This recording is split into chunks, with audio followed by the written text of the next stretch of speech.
বড় পীর আব্দুল কাদের জিলানী রাস্তা দিয়া চলতেছেন, একটা কুকুর সামনে দাঁড়ায় গেল। কুকুর ডাক দিয়া কয়, বড় পীর আমার কথার জবাব দিয়া তারপরে যাও, বলো তুমি ভালো নাকি আমি কুকুর ভালো। বড় পীর চিন্তায় পড়ে গেলেন, যদি বলি কুকুর তুই ভালো আমি খারাপ, আল্লাহর কোরআনের আয়াতের উল্টা হবে, কারণ বনি আদম হলো শ্রেষ্ঠ। যদি বলি তুই খারাপ আমি ভালো, তো অহংকারী আসিয়া যাবে। আর যদি বলি আমি খারাপ তুই ভালো, তো কোরআনের আয়াতের উল্টা হয়ে যাবে। এখন আমি খারাপও বলতে পারি না, ভালোও বলতে পারি না। ভালো বললে আমি নিজে ভালো বললে অহংকারী হবে, আমি নিজে খারাপ বললে তুই কুকুর ভালো বললে কোরআনের আয়াতের উল্টা হবে। আল্লাহর ওলি বান্দা মোরাকাবায় ঢুকলেন, আল্লাহ জবাব দিয়া দিলেন।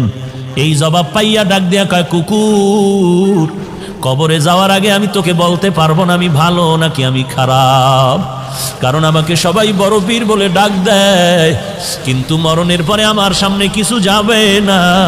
আমার 3টা পাতলা কাপড় আমার আসল বিছানা হবে।